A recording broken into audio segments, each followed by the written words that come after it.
thanks for watching my lesson. This is a request. I don't get a huge amount of those, but this is a request. I've had a few people ask for this. It's taken me a long time to get around to it.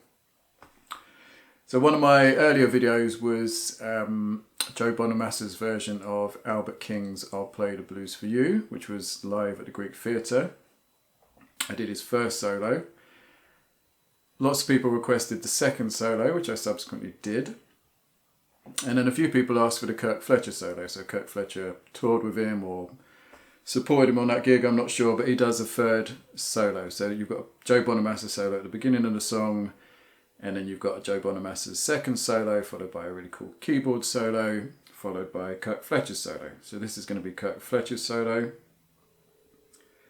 It's tough, that's why it's taken me so long to get around to it. It's not necessarily tough because of the speed of it, it's tough because the way he's doing the bends. He's really sort of taken the fact that it's an Albert King song to heart and is doing very much Albert King-esque bends where he's starting already a tone up and then going up another tone.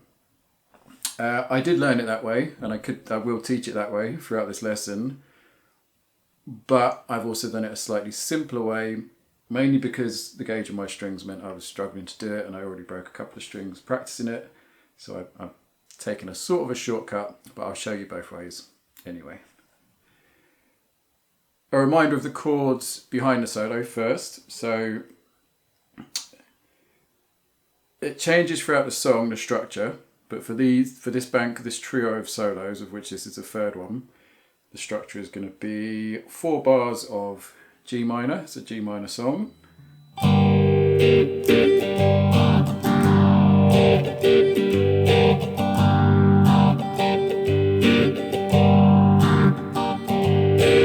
2 bars of C minor. 2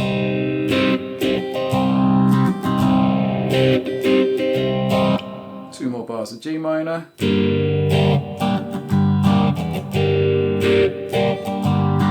then 1 bar of B flat major. And then 1 bar of D7.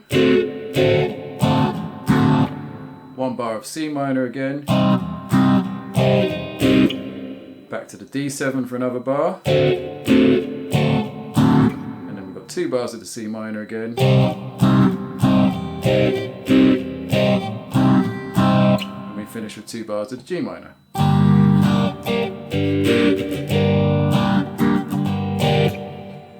So I've gone over that in the video for the main solo, Joe Bonamassa's main solo. Possibly in more detail. I've got backing tracks up. I've done a slightly better backing track for this one, which I'm going to put on my Patreon page, should you wish to get that one. But I've got other backing tracks for this anyway. So yeah, primarily we're in G minor pentatonic for this solo. Like I said, there's some tricky bends, and that's where it becomes quite problematic. So I'm going to try and get through this one relatively quickly. So for those of you who can learn by ear, I'll try and play it quite slowly at the start of the video this time, which I don't usually do, just to see if that helps some people, and then I'll break it down. So without further ado.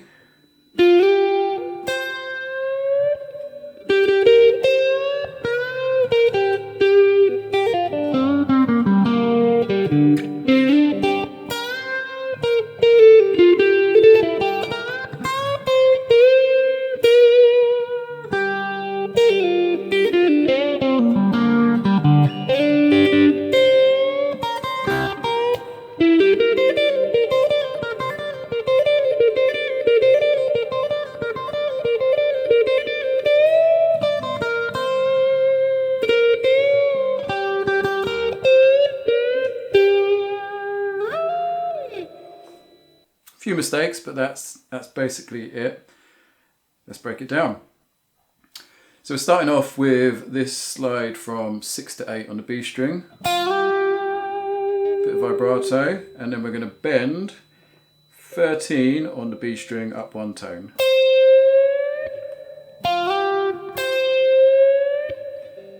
Now when I talk about what Kirk Fletcher's doing, he's not actually bending up to 13. What he's doing is he is pre-bending the 11th on the 11th of the B string and then bending up a tone. If you can do that, if you've got big strong hands, big strong fingers, or you play with a very light gauge, I recommend doing that. But it's effectively the same notes if I just bend one step at the 13th. So you've got a choice. You can go and bend up one tone at the 13, or you can go try and pre-bend on the 11th, so bend it all the way up before you pick it, and then just give it a little extra push. And that's the one that kept breaking my strings, so I'm not going to do too much of that. But simple version. And then we go.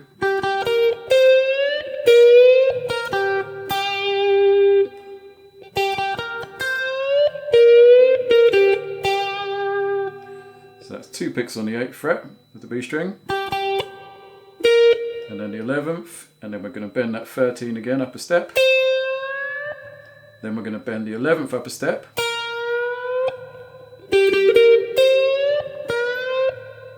We're not sounding the release of either of those. We're going to play the 11th again unbent. Then we're going to play the 8 again. And then we're going to play the 8 again. So.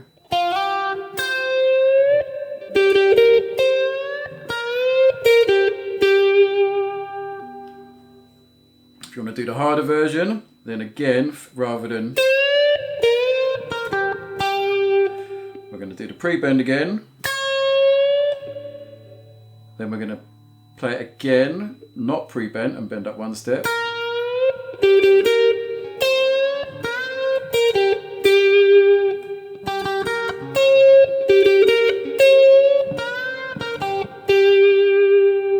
It is cooler if you can do it that way. I would recommend it. It's making me consider changing my string gauge back to 9 just so I can do more of that. But essentially that's it. So easy version from the start.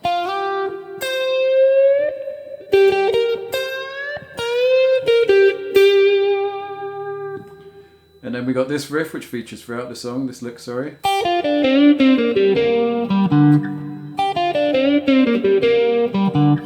So 3 on the E string, 6 and 3 on the B string, half step bend on the 5 of the G string, don't sound a release, play it again, 3 on the G, 5 on the D, 3 again on the G, and then 5, 5 on the D and the A.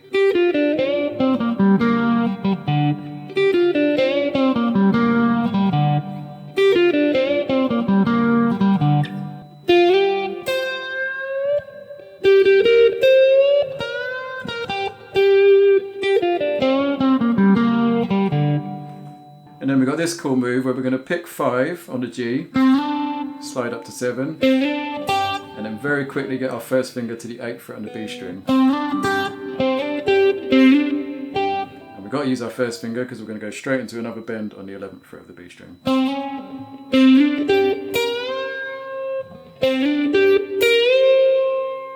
Bend up, don't sound a release, pick it again unbent. And then pick it again and slide to the 10th. Put off to the 8.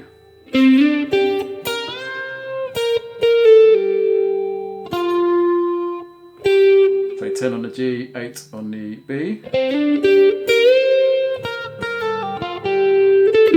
And then very quickly play 10 on the B, 9 on the G, 8 on the B.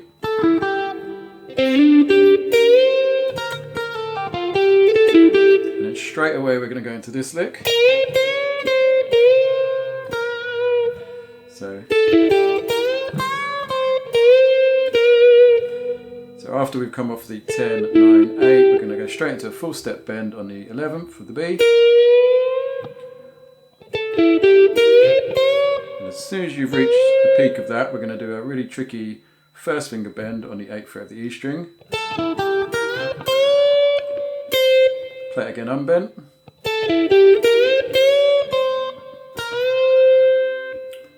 Bend that 11 again up a step, and then play it unbent.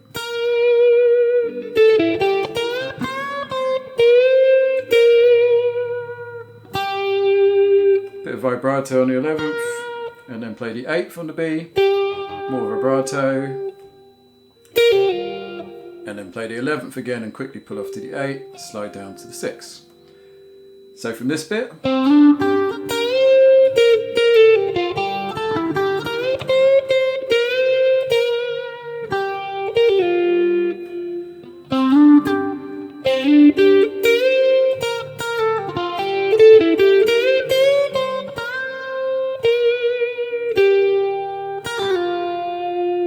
from the start,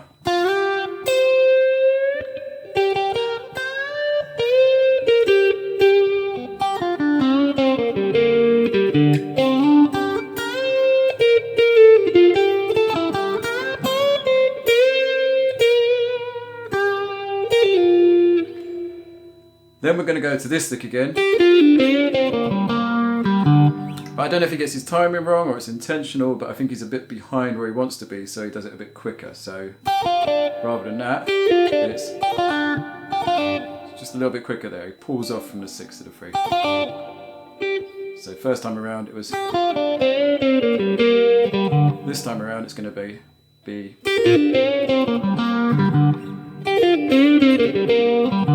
But same note, so 3, 6, 3, half step bend on the 5 on the G, play the 5 again, play the 3, 5 on the D, 5 on the A.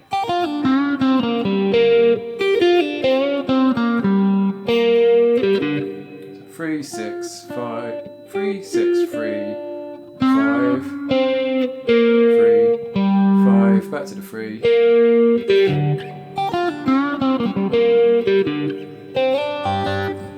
And then very quickly, he comes into this slide, which is 1 to 3 on the B string. Holds it just for a fraction, and then plays 3 on the E, back to 3 on the B. So,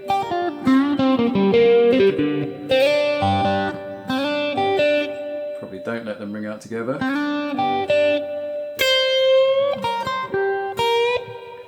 And then we come up here. Timing of that's very tricky, so you want to listen to the original version to get that down.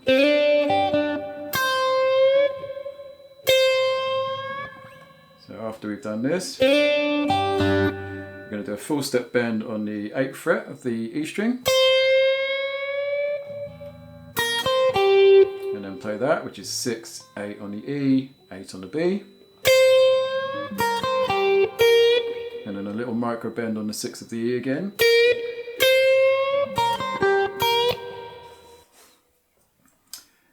And then we come into the hardest part of the song.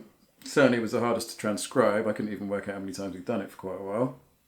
But what he's doing is this.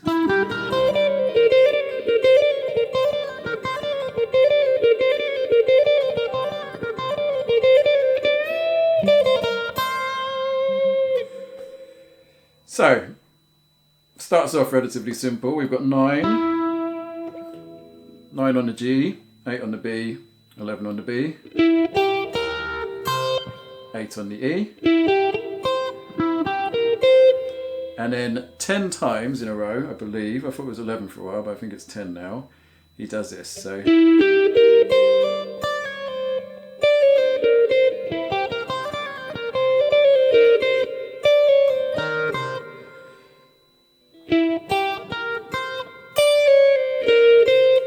so 10 of those starting from here.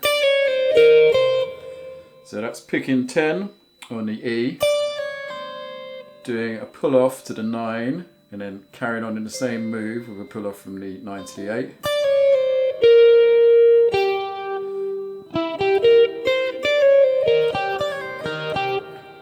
And then after those pull offs, we're playing 11 and then 8.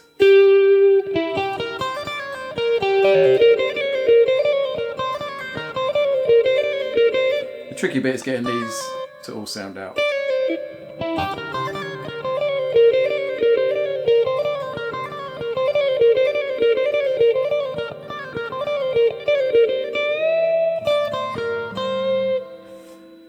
So just to show you, put that in the context of where it starts. So we're coming off this second little classic Albert King thing.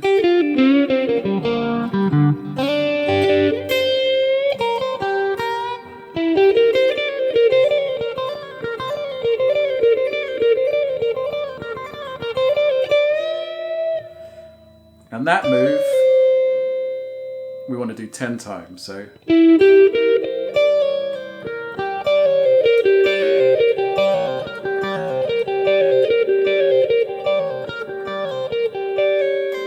after you've done it the 10th time, once we've pulled off to there, we're going to bend the 10th fret up one tone.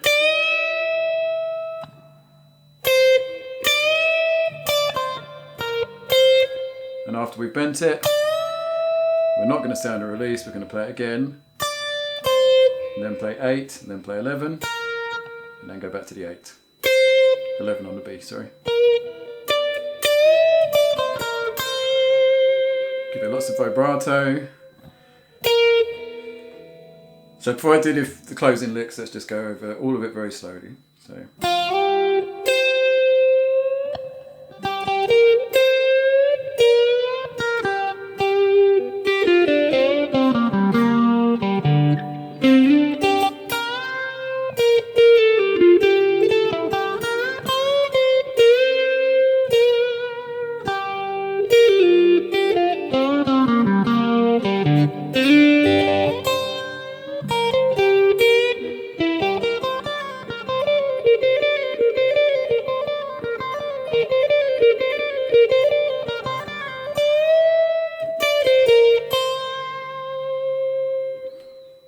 So that's where we left it.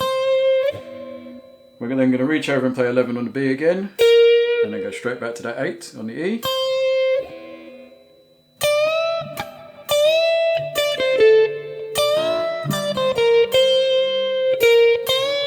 And when we go back to that 8, we're going to try and bend it and sound the release.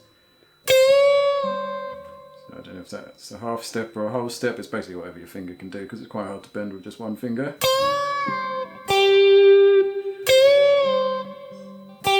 And then play 8 on the B. So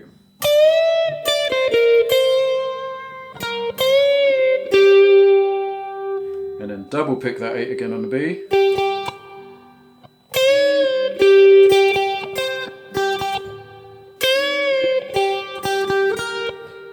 After that double pick, we then play 11 on the B, and then bend up one step on the 13 again for luck.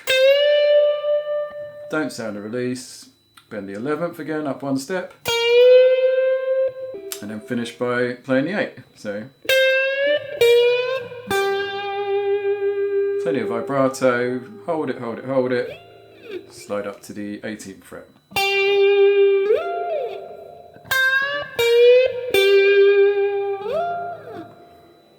And that's it. That end bit is another one that you can play more Albert King style, trickier again if you've got the fingers and the strings for it. For that you would go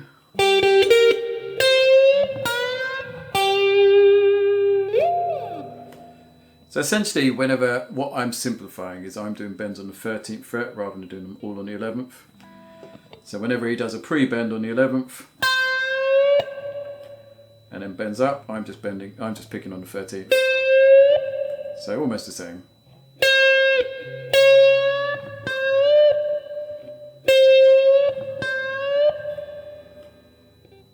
Up to you. Also, I guess when I'm doing this, for example, bending the 13th and then the 11th, you could do a first finger bend on the 11th. So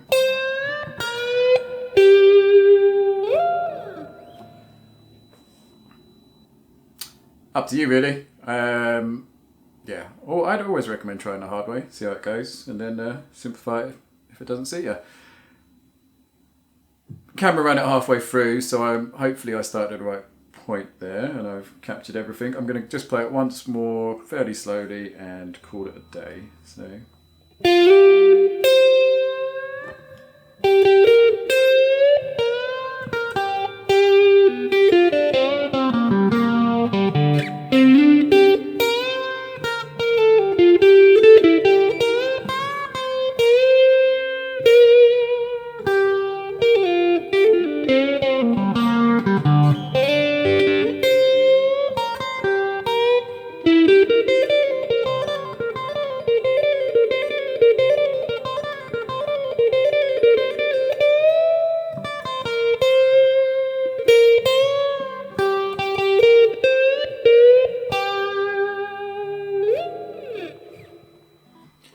you go. I finally fulfilled a request. A long ago requested one, but I got there in the end. So any questions, let me know. Any more requests, add them in the comments.